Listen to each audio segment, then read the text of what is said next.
Bienvenue tout le monde. Aujourd'hui, nous allons explorer un sujet fascinant qui bouleverse les structures de notre monde, les avancées technologiques et les prophéties bibliques. Avant de nous lancer dans ce voyage de découverte, je vous demande de vérifier si vous êtes déjà abonné à la chaîne, de partager cette vidéo avec vos amis et de vous abonner à la chaîne pour ne rien manquer du contenu incroyable que nous vous préparons. Préparez-vous maintenant à un voyage passionnant à travers le temps et la connaissance en explorant le lien entre les prophéties anciennes et les événements actuels. Alors accrochez-vous bien, car l'aventure est sur le point de commencer. Es-tu prêt? Je vous mets au défi de vous plonger dans Matthieu 24, mot pour mot, et de regarder attentivement le monde qui vous entoure. Vous verrez clairement les panneaux, comme s'ils étaient écrits sur les murs. Et maintenant que vous comprenez cela, il est temps d'agir. Je prie pour que le Saint-Esprit vous parle et vous guide vers le bon chemin. C'est le moment du repentir. Permettez-moi de partager un message franc. Quand je prêche, je ne suis pas là pour juger, car je ne suis pas parfait et j'ai mes propres domaines sur lesquels travailler, tout comme vous. La seule perfection réside en Jésus-Christ. Le temps est rare.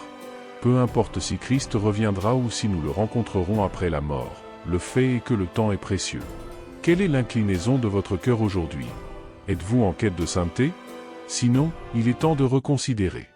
Il semble que Dieu retarde sa venue, mais son amour pour nous, même perdu, ne nous dégage pas de toute responsabilité. C'est pourquoi nous voyons l'incrédulité et la dérision tout autour de nous. Aujourd'hui, le monde se moque et remet en question le timing choisi par Dieu. Où est Dieu? Demande-t-il. Les chrétiens proclament son retour depuis des décennies, mais le monde reste inébranlable. Les méchants prospèrent sans aucune intervention divine, et même parmi les fidèles, il y a des moqueurs. Certains présents depuis des années se plaignent, cela fait plus de 40 ans que nous entendons parler du retour imminent du Seigneur, et il n'est toujours pas venu. De faux enseignants sèment également le doute en proclamant que Jésus ne reviendra pas. Mais cela ne devrait pas nous surprendre. Pierre a abordé des enseignements similaires à son époque, comme indiqué dans 2 Pierre 3, 8-9, mais bien-aimés, n'ignorez pas une chose, pour le Seigneur, un jour est comme 1000 ans, et 1000 ans comme un jour. Le Seigneur ne retarde pas sa promesse, comme certains le croient, mais il est patient envers vous, ne voulant pas qu'aucun périsse, mais voulant que tous parviennent à la repentance. S'il n'y a pas de repentir, le jour du Seigneur viendra comme un voleur dans la nuit, lorsque les cieux passeront avec un grand bruit et que les éléments se dissoudront avec une chaleur intense. La terre et tout ce qu'elle contient seront consumés par le feu. Dans ces conditions, quel genre de personnes devrions-nous être? Pierre nous exhorte à vivre dans la sainteté et la piété, en recherchant et en aspirant à l'arrivée du jour de Dieu, où les cieux seront enveloppés de flammes et où les éléments se dissoudront avec une chaleur fervente. Il souligne que le jour du Seigneur viendra sans avertissement, malgré le retard apparent. Beaucoup considèrent la venue de Jésus-Christ comme un mythe ou une prophétie oubliée. Pourtant, ils ignorent systématiquement que Dieu transcende nos limites humaines. Cela ne se limite pas à notre calendrier. Ses voies dépassent les nôtres et ses pensées dépassent notre compréhension. Comme la Bible nous le dit, avec le Seigneur, un jour équivaut à 1000 ans et 1000 ans à un jour. Ce qui nous semble une éternité n'est qu'un bref instant pour Dieu. Pour un enfant, un instant peut sembler une éternité, alors que pour un adulte, ce n'est qu'un bref instant.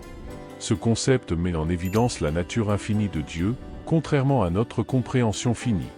Pour nous, êtres humains, le temps est une ligne droite, marquée par des moments, des jours et des années, chacun portant son poids et sa signification. Mais pour Dieu, qui est au-delà des limites du temps, nos années peuvent passer comme de brefs instants. Lorsque Jésus reviendra, ce sera un moment qui en surprendra beaucoup, comme un voleur dans la nuit. Son arrivée entraînera une transformation complète du monde, décrite comme le ciel reculant avec un grand fracas et les éléments fondant avec une chaleur fervente. Les paroles de Pierre font écho à celles de Jésus dans Matthieu 24, 42-44. Veillez donc, car vous ne savez pas à quelle heure votre Seigneur viendra. Mais comprenez ceci, si le maître de la maison savait à quelle heure de la nuit il viendrait, le voleur veillerait et ne laisserait pas sa maison détruite. Sachez donc aussi que le Fils de l'homme viendra à une heure où vous ne réfléchissez pas. Pour vivre une vie sainte, la justice et la sainteté sont toujours cruciales. Un chrétien doit rechercher une vie juste et sainte. Le Fils de l'homme viendra à un moment inattendu, marquant le début d'une destruction catastrophique par le feu. Le monde tel que nous le connaissons sera consommé, refait et purifié. Littéralement, toute trace de péché, de tromperie et de méchanceté sera éradiquée. Seuls subsisteront la justice parfaite et la sainteté absolue. Il n'y aura plus de lutte contre le péché ou les tentations, tout sera pur. Cette transformation profonde est la raison pour laquelle Dieu nous accordera de nouveaux corps glorifiés, puisque nos corps actuels ont été contaminés par le péché. Comme indiqué dans Romains 5, 12, le péché a introduit la mort dans le monde, et tous sont péchés. Les cimetières continuent de se remplir à cause du péché, mais le jour de la purification par un feu flamboyant viendra. L'univers lui-même sera consumé par les flammes et nous nous émerveillerons devant la puissance de Dieu. Celui qui a tout créé vous mènera également à votre apogée. Les mots ne peuvent pas pleinement saisir l'ampleur de ce que Peter essaie de communiquer. Notre langage humain ne peut pas expliquer entièrement le feu. Pierre parle de la venue du Seigneur comme d'un voleur. Le jour du Seigneur viendra comme un voleur dans la nuit, à une heure imprévue. Oui, la terre sera dévorée par un feu flamboyant. Mais êtes-vous prêts pour sa seconde venue? Dans le livre de 2 Pierre 3, octobre 2012, l'apôtre met les choses en perspective. Il nous rappelle de vivre une vie sainte et pieuse en attendant le jour de Dieu. Nous consacrons souvent trop de temps et d'efforts à rechercher les possessions et les réalisations du monde. Mais quand nous réalisons que toutes ces choses finiront par disparaître, les voitures, les maisons, les certificats, comment devrions-nous alors donner la priorité à nos vies? Ne devrions-nous pas nous efforcer de vivre dans la sainteté? Pourquoi investir autant d'énergie dans la recherche de choses temporaires qui finiront par être consumées par le feu? Au lieu de cela, nous devrions concentrer nos efforts sur la recherche de la justice, de la puissance et du royaume de Dieu. En leur donnant la priorité, nous vivrons une vie de sainteté et obtiendrons la vie éternelle à travers le Christ, comme nous le conseille Matthieu 6, 33, « Cherchez premièrement le royaume et la justice de Dieu, et toutes ces choses vous seront données par-dessus. » Alors que certains préconisent de vivre chaque jour comme si c'était le dernier, je crois que nous devrions vivre comme si Jésus pouvait revenir à tout moment. Nous devons être préparés à toutes les circonstances, rester concentrés sur Jésus et résister aux distractions qui peuvent nous éloigner du chemin du Christ. Hébreux 12, 1-2 nous encourage à rejeter tout fardeau et tout péché qui nous gêne, et à courir patiemment la course qui nous attend, en regardant vers Jésus, l'auteur et le consommateur de notre foi. Vivre une vie sainte implique d'obéir à Dieu par-dessus tout. Ceux qui vivent selon sa volonté n'hésitent pas à obéir à ses commandements, quel qu'en soit le prix, en faisant diligemment confiance en Dieu. Étudier la parole de Dieu et refuser de céder, même face aux tentations du monde. Tandis que d'autres choisissent de suivre les voies du monde, restez ferme dans votre engagement envers Dieu, obéissant à son commandement d'être saint comme lui est saint, quelles que soient les circonstances de la vie. Lévitique 19, 2 s'adresse à la congrégation des enfants d'Israël, leur ordonnant « Vous serez saints, car moi, l'Éternel votre Dieu, je suis saint. » Ce n'était pas une suggestion de Dieu, c'était un ordre. Dieu ne les suppliait pas d'être saints, mais il leur ordonnait de l'être. Ce commandement faisait partie des commandements que Dieu nous a donnés, et nous devons le suivre à la lettre. Nous devons donner la priorité à la pureté dans nos vies. Il ne suffit pas de prétendre simplement aimer Dieu, le véritable amour pour Dieu se démontre par l'obéissance à ses commandements. Jésus a souligné cela dans Jean 14, 15, en disant « Si vous m'aimez, gardez mes commandements. » Par conséquent, si nous professons aimer Dieu, nous devons adhérer à ses commandements, y compris l'appel à être un peuple saint et pur, démontrant ainsi un véritable amour pour Dieu. Démontrer une obéissance sincère à la parole de Dieu sans faire de choix sélectifs. La vraie sainteté et le christianisme ne sont pas comme un bar à salade où l'on peut choisir les commandements à suivre en fonction de ses préférences personnelles. Ils impliquent plutôt une obéissance sincère à tous les commandements de Dieu. Il n'est pas approprié de choisir les commandements à suivre en négligeant les autres. Par exemple, s'abstenir de voler mais avoir des relations sexuelles avant le mariage ou refuser de pardonner à ceux qui nous font du mal ne constitue pas la vraie sainteté. En tant que membres du corps du Christ, nous devons nous détourner des expressions superficielles du christianisme et de la sainteté et plutôt démontrer authentiquement notre amour pour Jésus-Christ en suivant fidèlement ses commandements. Puisse notre amour pour Jésus vaincre tout attachement au désir du monde ou au penchant pécheur. Les individus pieux adhèrent à la parole de Dieu dans son intégralité, pas seulement aux parties qui sont pratiques ou attrayantes. L'Antéchrist ne vient pas seul, il est véritablement en route, prêt à tromper le monde entier avec un charme envoûtant sans égal. Avec une présence imposante, il maniera la tromperie comme aucun autre, abritant un pouvoir obscur venu tout droit des profondeurs de l'enfer. Cet individu ne trompera pas seulement les gens, mais aussi des nations entières, éloignant ainsi des millions et des millions de personnes de la vérité. Le monde non seulement l'acceptera, mais l'adorera, enveloppé d'une énergie démoniaque qui forcera d'innombrables personnes à s'incliner devant l'adoration. Il se présentera comme un symbole d'unité, un phare de paix au milieu des ténèbres, offrant une fausse utopie qui trompe les gens sous son déguisement trompeur. Bien qu'il ressemble à un ange de lumière, innocent comme un mouton ou un agneau, il est en réalité un loup, un dragon qui abrite la corruption. Il est cependant crucial de rappeler, souvent oublié dans l'eschatologie chrétienne et dans le livre de l'Apocalypse, qu'il n'arrivera pas seul. Il sera accompagné d'une autre figure, son bras droit, conseiller et confident équilibré, destiné à soumettre les dirigeants des nations et du monde entier. Ce complice exercera le pouvoir à ses côtés. L'influence surnaturelle de l'Antéchrist sera si puissante que même les plus pieux pourront être trompés par ses miracles. Il est essentiel de reconnaître aujourd'hui qu'il ne se lancera pas seul dans cette mission. Selon le récit biblique d'Apocalypse 13, novembre 2018, nous voyons une autre bête sortir de la terre, ayant 2 cornes comme un agneau, mais parlant comme un dragon. Cette bête exerce toute la puissance de la première bête devant elle, amenant la terre et ses habitants à adorer la première bête, dont la blessure mortelle a été guérie. Elle accomplit de grands prodiges, trompant les habitants de la terre par ses miracles, et leur ordonne de faire une image de la bête. Cette deuxième bête a également le pouvoir de donner vie à l'image de la bête, provoquant la mort de ceux qui n'adorent pas l'image. De plus, il fait que chacun, petit et grand, riche et pauvre, libre et esclave, reçoive une marque sur la main droite ou sur le front, sans laquelle il ne peut ni acheter ni vendre. La sagesse réside dans la compréhension du nombre de la bête, qui est le nombre d'un homme, 666. Une théorie dominante suggère que l'Antéchrist émergera comme un leader politique charismatique exerçant une profonde influence sur les nations et les individus. Une autre perspective suggère que l'Antéchrist pourrait être un milliardaire influent, tandis que certains spéculent qu'il pourrait être un ancien président, car chaque fois qu'un nouveau dirigeant est élu, des allégations font surface suggérant son lien avec l'Antéchrist.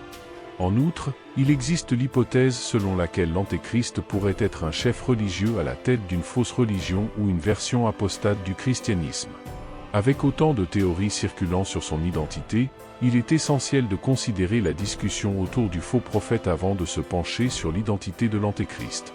Ce faux prophète guidera le culte des gens vers l'Antéchrist, le positionnant comme une figure digne de dévotion. Il est si important qu'il sera, aux côtés de l'Antéchrist, l'un des premiers à être jeté dans les temps de feu, comme mentionné dans Apocalypse 19, 20.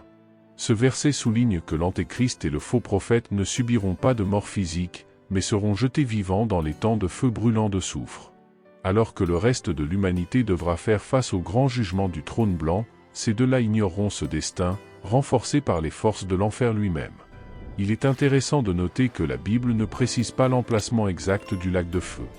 Les diverses hypothèses concernant l'emplacement du lac de feu conduisent certains à émettre l'hypothèse qu'il pourrait exister en dehors de notre univers connu, mais ce qui est certain, c'est sa réalité. Il est à noter qu'avant que quiconque ne soit soumis à ce sort, l'Antéchrist et le faux prophète sont les premiers à être jetés dans cet étang de feu. Examinons maintenant de plus près la théorie des faux prophètes. Dans cette théorie, il viendra sur terre en prétendant être Jésus-Christ lui-même. Ce personnage apparaît non seulement comme un opposant, mais comme un faussaire d'un faux Jésus-Christ, déguisé dans l'intention de tromper même les élus. Imaginez un personnage entrant sur la scène mondiale, déguisé en justice, proclamant « Non, chrétiens, ne m'adorez pas, mais adorez cet homme » en désignant un autre, l'Antéchrist. Ce scénario effrayant révèle une stratégie de tromperie si astucieuse qu'elle cherche à renverser le fondement même de la foi chrétienne. La foi chrétienne est basée sur Jésus-Christ. Considérons maintenant l'impact profond sur le monde et même sur les élus eux-mêmes si une figure prétendant être Jésus-Christ apparaissait et accomplissait des miracles, comme le ferait le faux prophète, et dirigeait ensuite son culte vers l'Antéchrist. Aux yeux des trompés et même des élus, cela pourrait fondamentalement remettre en question et potentiellement éradiquer le christianisme. Les Écritures nous mettent depuis longtemps en garde contre de tels trompeurs. Jésus lui-même nous a avertis dans Matthieu 24, 5 que beaucoup viendront en mon nom, disant « Je suis Christ » et séduiront beaucoup de personnes. Ici, Jésus nous alerte sur la réalité des imposteurs, de ceux qui prétendent. L'autorité messianique et l'identité du Christ seront utilisées pour égarer autant de personnes que possible. La gravité de cet avertissement ne peut être surestimée. Elle parle d'une époque où la prétention même d'être le Christ sera utilisée comme une arme contre la foi et la vérité. Amplifiant encore cet avertissement, Jésus explique dans Matthieu 24 que de faux Christ et de faux prophètes surgiront, montrant de grands signes et prodiges, de sorte que, si possible, ils séduiraient même les élus. L'introduction de faux Christ et de faux prophètes, dotés du pouvoir d'accomplir des signes et des prodiges, présente un défi déroutant pour le discernement. Les élus eux-mêmes, ceux qui sont inébranlables dans la foi, sont la cible de cette grande tromperie, soulignant le besoin crucial d'une vigilance spirituelle et d'un engagement inébranlable envers la vérité de la parole de Dieu. Le phénomène des faux messies ne se limite pas aux avertissements du Nouveau Testament. Tout au long de l'histoire, nombreux sont ceux qui sont venus en son nom, revendiquant le manteau du Christ. Ce sentiment fait écho au conseil de Jésus de faire attention à ne pas se laisser tromper, car beaucoup viendront en mon nom en disant que je suis le Christ. Et le moment approche. Alors ne les suivez pas. Cette prudence répétitive tout au long des évangiles souligne un aspect crucial de l'eschatologie chrétienne. La réalité selon laquelle la fin des temps sera marquée par une tromperie sans précédent, exigeant un discernement fondé sur une relation personnelle profonde avec le Christ et une compréhension complète de sa parole. Cette mise en garde répétitive tout au long des évangiles donne presque l'impression que Dieu est urgent, nous avertissant de quelque chose qui se profile à l'horizon à la fin des temps. La théorie décrivant le faux prophète d'Apocalypse 13 comme un faux Jésus-Christ est particulièrement insidieuse. Il s'agit d'une tentative calculée d'inverser la vérité, en remplaçant l'adoration du vrai Christ par celle de l'Antéchrist. Ce faux Messie non seulement nie le Christ, mais il le remplace, dirigeant le culte ailleurs. Cet acte de tromperie spirituelle cherche à démanteler le noyau même du culte et de la doctrine chrétienne, en présentant l'Antéchrist comme digne de la dévotion qui ne devrait être accordée qu'à Jésus. Dans ces derniers temps, les profondeurs de la tromperie atteindront des niveaux sans précédent. Un avertissement brutal résonne dans toute l'Écriture, soulignant une réalité que nous, en tant que chrétiens modernes, pouvons en fait sous-estimer. La Bible indique clairement que la fin des temps marquera le début d'une ère de tromperie sans précédent dans l'histoire. À maintes reprises, Dieu nous met en garde contre la tromperie généralisée qui caractérisera les derniers jours. Jésus lui-même, dans Matthieu 24, souligne cette urgence, indiquant que la tromperie sera un signe significatif des temps. Pouvez-vous imaginer une meilleure façon de tromper qu'en présentant un faux Messie, qui reflète si fidèlement le Messie attendu que même les élus peuvent être confus? C'est l'essence de la tromperie des derniers jours, où Satan, le père du mensonge et le grand trompeur, élabore son plan le plus insidieux. Si Satan est véritablement l'architecte de la tromperie, alors se faire passer pour une figure comme Jésus-Christ, accomplissant des miracles pour captiver et tromper, est son chef-d'œuvre. Pouvez-vous penser à une meilleure façon d'arnaquer les masses qu'en leur offrant le? De nombreux signes et prodiges ont été associés à l'attente du Sauveur, mais lorsque le faux prophète les reproduit, non seulement il sape le fondement de la foi chrétienne, mais il détourne également l'adoration du vrai Christ vers l'Antéchrist. C'est un acte de tromperie spirituelle aux conséquences éternelles. On peut affirmer qu'il n'y a pas de moyen plus efficace de tromper que d'exploiter les aspirations les plus profondes du cœur humain au salut et à l'espoir, pour ensuite les remplacer par une façade qui mène à la destruction. C'est là la profondeur de la tromperie contre laquelle nous sommes mis en garde. C'est une manipulation si profonde qu'elle nécessite une foi et un discernement ancrés dans les Écritures pour résister aux tromperies des derniers jours. Ces tromperies ne sont pas seulement conçues pour tromper, mais fondamentalement pour déraciner et remettre en question le noyau même de notre foi. La théorie du faux prophète comme faux Jésus-Christ représente le point culminant d'une stratégie satanique, utilisant des miracles et le déguisement de la divinité pour tromper non seulement ceux qui ne sont pas préparés, mais même les élus. Jésus nous en a averti dans Matthieu 24, 5 lorsqu'il dit « Car beaucoup viendront en mon nom, disant que je suis Christ, et ils séduiront. » À l'ère de la tromperie, nous sommes mis au défi d'accepter la vérité comme jamais auparavant. Cela nous appelle à nous immerger dans les Écritures, à vivre dans la prière constante, à faire confiance au Saint-Esprit et à cultiver une communauté de croyants engagés dans la vérité. Ce faisant, nous nous défendons non seulement contre les tromperies des derniers jours, mais nous sommes également des phares de vérité dans un monde plongé dans les ténèbres. En observant le paysage actuel de notre monde, il devient évident que la société est parfaitement préparée à se laisser tromper par le faux prophète. Il existe une fascination croissante pour le surnaturel, comme en témoigne la popularité des groupes de chasseurs de fantômes et l'expansion de la communauté OVNI. Cela reflète un désir humain d'expérience au-delà du domaine naturel, un désir que le faux prophète exploitera à son avantage. La demande croissante de signes et de prodiges indique un désir largement répandu de miracles, quelle que soit leur origine. Les croyants doivent faire preuve de prudence, car tous les miracles ne viennent pas de Dieu. L'authenticité des pouvoirs d'un individu ne doit pas être jugée uniquement par ses actes miraculeux, mais par l'origine de ses actes surnaturels. Le faux prophète captivera beaucoup de personnes en prétendant être le Messie d'Israël, en recourant à la tromperie et en accomplissant des signes et des prodiges mensongers qui laisseront le monde bouche bée. C'est un oubli critique que de rejeter la réalité selon laquelle Satan possède des pouvoirs miraculeux, bien que limités par rapport à la toute-puissance de Dieu. Ces pouvoirs sont authentiques et le monde verra la bête sortir de la terre. Démontrant sa capacité à faire descendre le feu du ciel aux yeux de l'humanité, le faux prophète imite les miracles bibliques accomplis par les prophètes de Dieu. Cet acte à lui seul étonnera le monde, comparable au miracle des 2 témoins d'Apocalypse 11, qui ont le pouvoir de contrôler le temps et de faire sortir le feu de leur bouche. Cependant, ils sont persécutés par l'Antéchrist et son faux prophète. La capacité de la bête à reproduire de tels exploits surnaturels est destinée à affirmer sa domination sur les trompés.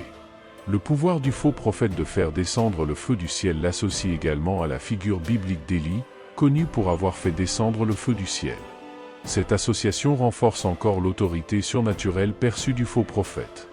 De plus, la bête reçoit le pouvoir d'animer son image, lui permettant de parler et de décréter la mort de ceux qui refusent de l'adorer. Cette utilisation d'une image animée trompeuse devient un élément central du culte promu par la bête. Dans ce contexte, le véritable pouvoir surnaturel du faux prophète devient un outil de profonde tromperie, remettant en question le discernement des croyants et des non-croyants. Le spectacle créé par ces faux miracles nous rappelle brutalement la nécessité de faire preuve de vigilance et d'une profonde compréhension de la véritable source du pouvoir surnaturel.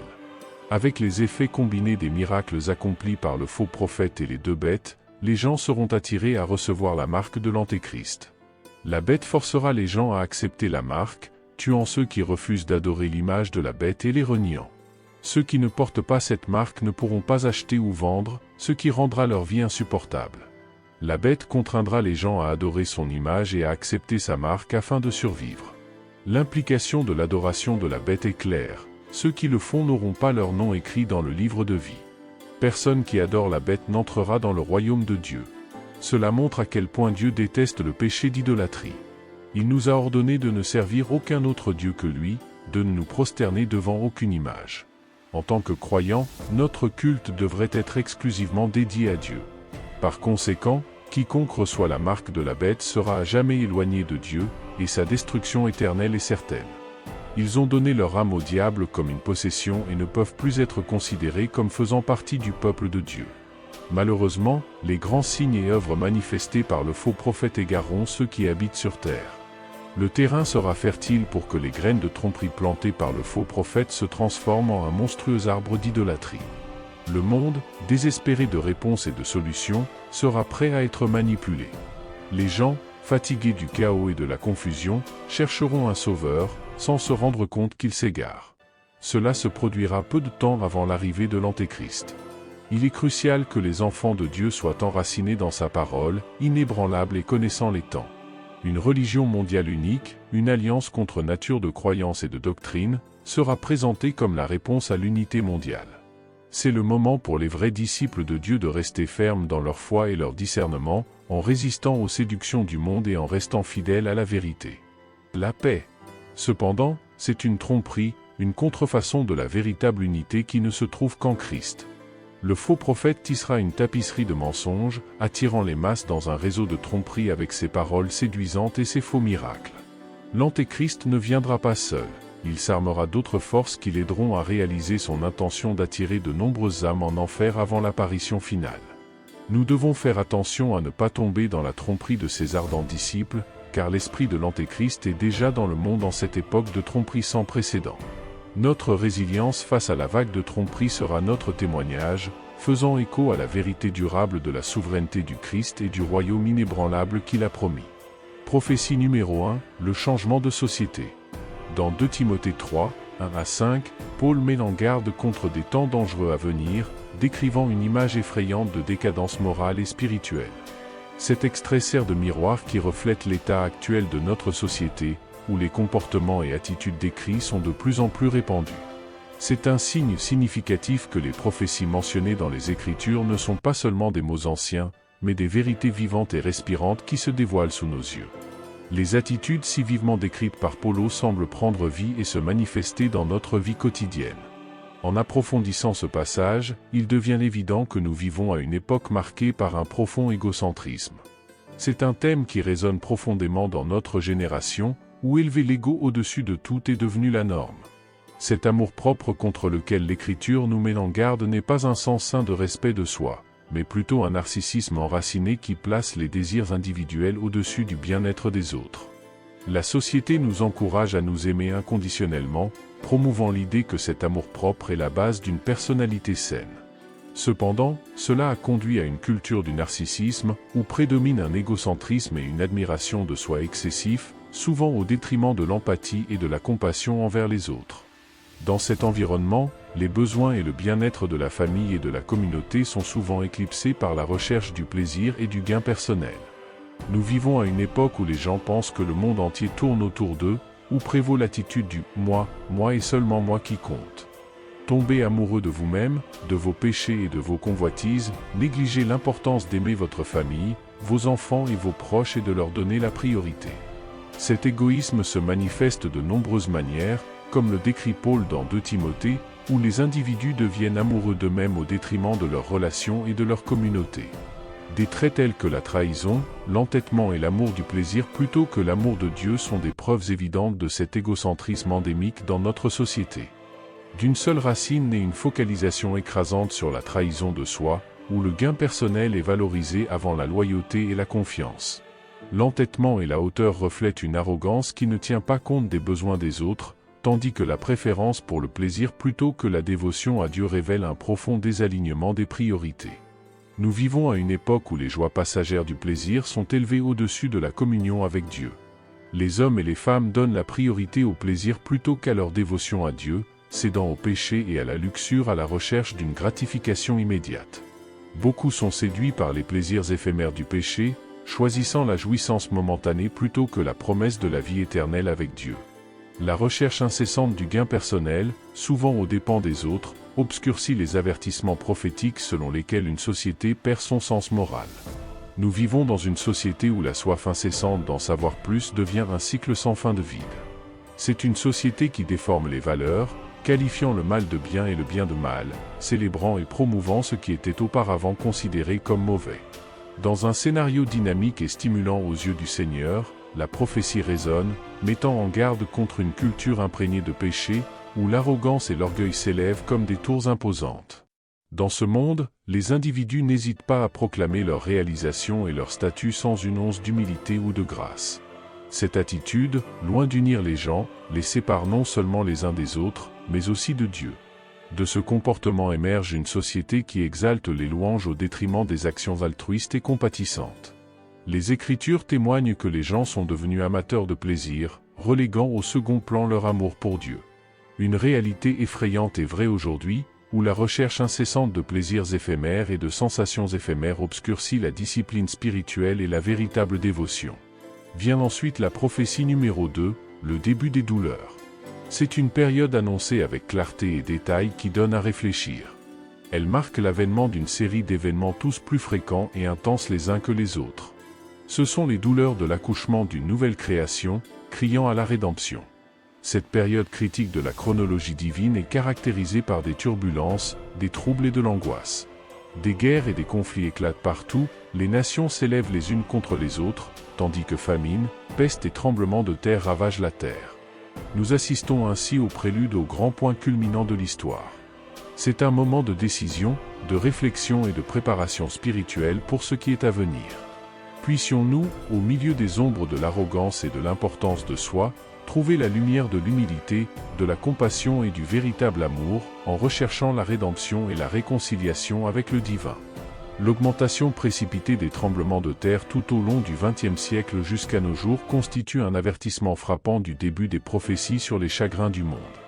Depuis le début du XXe siècle jusqu'en 2000, les enregistrements sismiques ont montré une augmentation significative de la fréquence et de la gravité des tremblements de terre à travers le monde.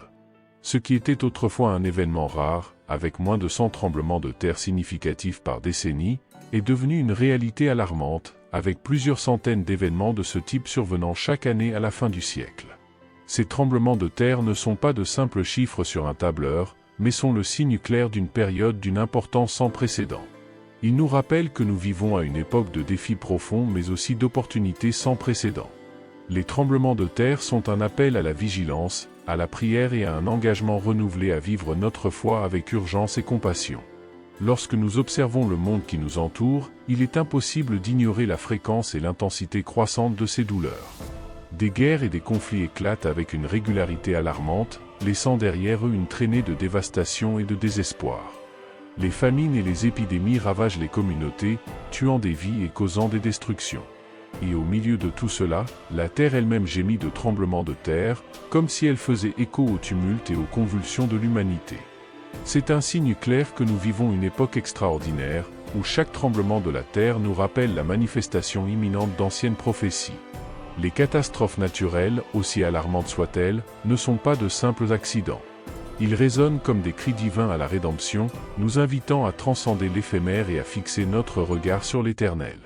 Au milieu de la beauté et de la fragilité de ce monde, nous sommes confrontés à la vérité, ce n'est pas notre dernière demeure. En tant que disciples du Christ, notre espérance ne réside pas dans les sables mouvants de ce monde, mais dans les promesses immuables de Dieu. Et surtout, ces événements nous murmurent la promesse que Jésus est à la porte. Les prophéties bibliques nous avertissent que la connaissance augmentera, comme le rapporte Daniel 12, 4. Les interprétations varient, mais elles convergent toutes sur un point: nous vivons une époque d'accélération et d'approfondissement de la compréhension humaine et technologique. Certains y voient une explosion de progrès technologiques et de voyages à travers le monde, tandis que d'autres évoquent une plongée profonde dans les Écritures à la recherche de sagesse spirituelle. Les deux interprétations se manifestent clairement dans le monde contemporain, où nous assistons non seulement à l'expansion des connaissances scientifiques mais aussi à un intérêt renouvelé pour les vérités spirituelles. C'est comme si l'humanité allait et venait, cherchant la connaissance dans toutes les directions. Nous traversons une période charnière, où chaque avancée scientifique et chaque découverte spirituelle nous rapproche de l'accomplissement des prophéties anciennes. Nous vivons à une époque de révélation, où le voile est levé et la vérité est révélée, préparant ainsi la voie au retour imminent du Sauveur. La prophétie concernant l'augmentation des connaissances est devenue une réalité sur plusieurs fronts. Nous vivons à une époque d'informations abondantes et accessibles comme jamais auparavant, où la connaissance est à portée de main. Au cours des 3000 dernières années, nous avons été témoins d'une transformation étonnante dans notre façon de vivre, de travailler et de communiquer.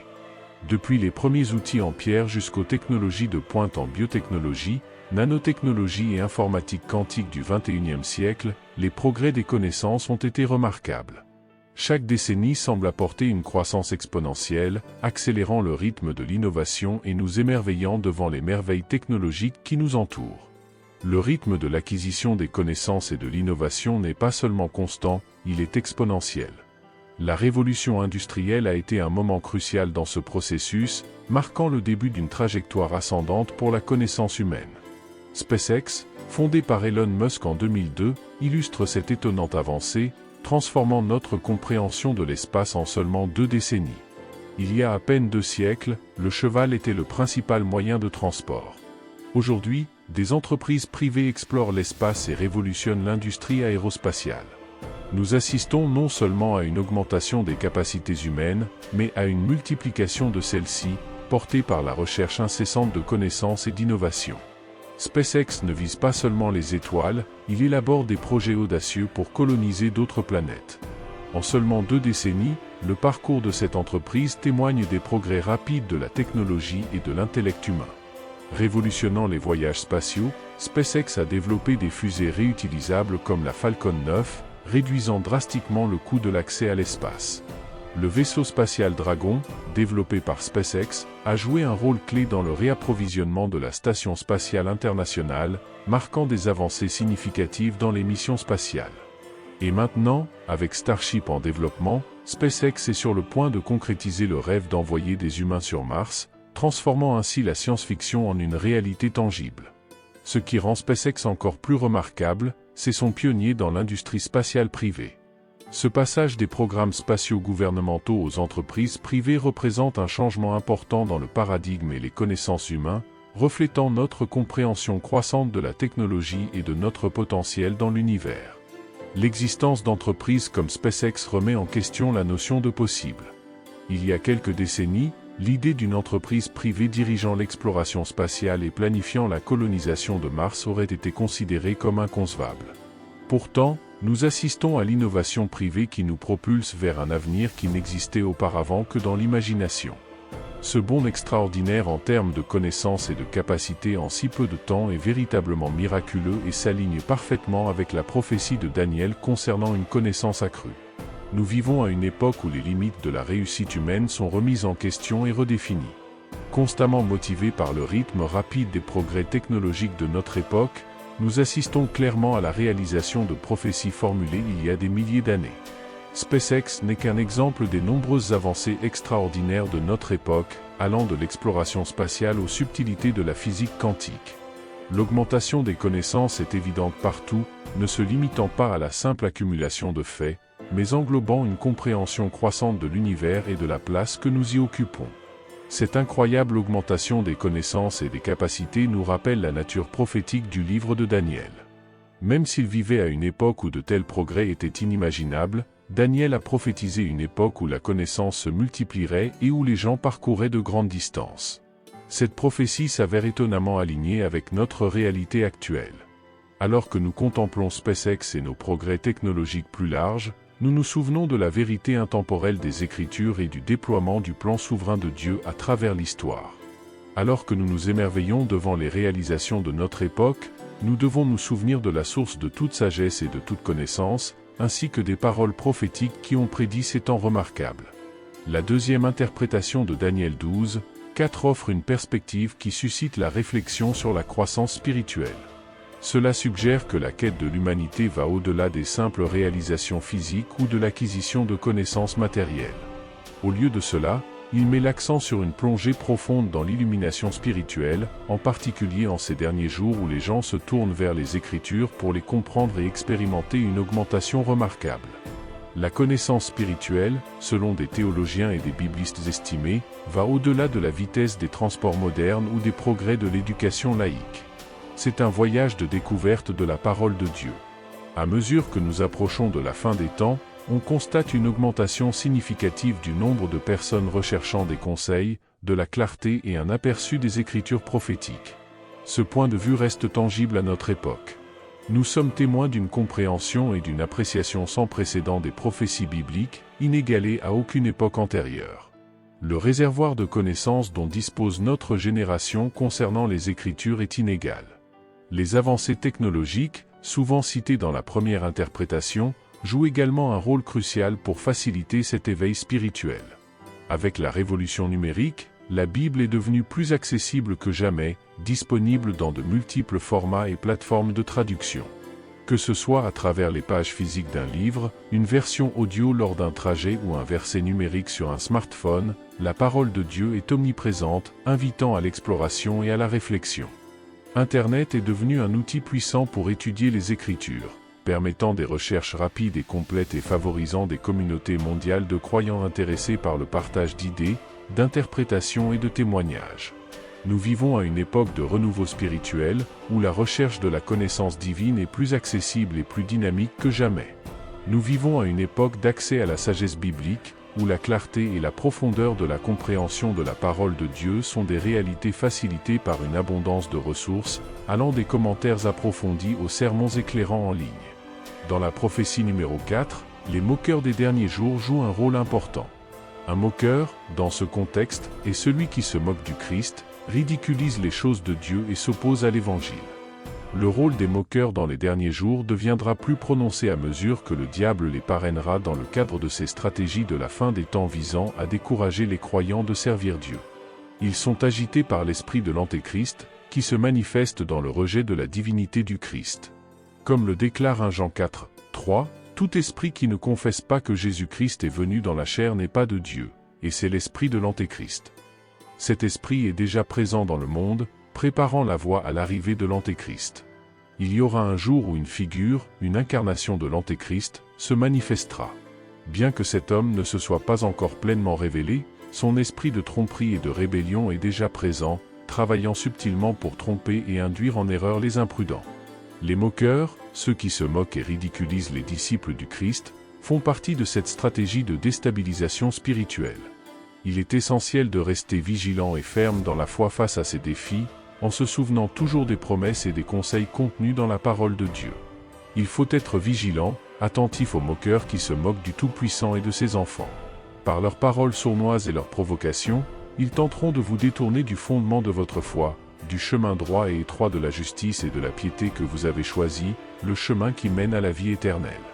Combien d'entre vous ont ressenti la piqûre de ces moqueries, ont été interrogés, mis en doute ou ridiculisés pour leur foi inébranlable en Christ, pour leur fermeté dans leur service au Tout-Puissant? Lorsque ces moqueurs vous approchent, rappelez-vous qu'ils n'agissent pas de leur propre chef. Consciemment ou non, ils sont guidés par l'esprit de l'Antéchrist. L'apôtre Pierre nous a mis en garde contre ces gens qui suivent leurs propres désirs et plaisirs. Mais le cœur de Dieu se révèle dans sa patience et son désir que tous parviennent à la repentance. Le jour du Seigneur viendra, comme un voleur dans la nuit, mais Dieu accomplira sa promesse sans délai, selon sa propre chronologie divine. Il est patient, ne souhaitant pas qu'aucun périsse, mais que tous se repentent. Cela signifie qu'il est patient au-delà de notre entendement, désirant que le plus grand nombre d'âmes possible se repentent. Réfléchissons, si Jésus était revenu il y a 20 ans, où serions-nous? Au paradis ou en enfer? Et il y a 10 ans? Ou même juste l'année dernière? La miséricorde et la patience du Seigneur nous ont donné plus de temps pour nous rapprocher de lui. Votre report a été notre salut. Pensée Y, pendant que nous sommes ici, des âmes sont sauvées partout dans le monde. Quelque part au loin, quelqu'un se donne en ce moment même au Christ. Et ici même, dans notre propre ville, les cœurs se tournent un à un vers le Sauveur, découvrant la connaissance salvatrice de notre Seigneur Jésus-Christ.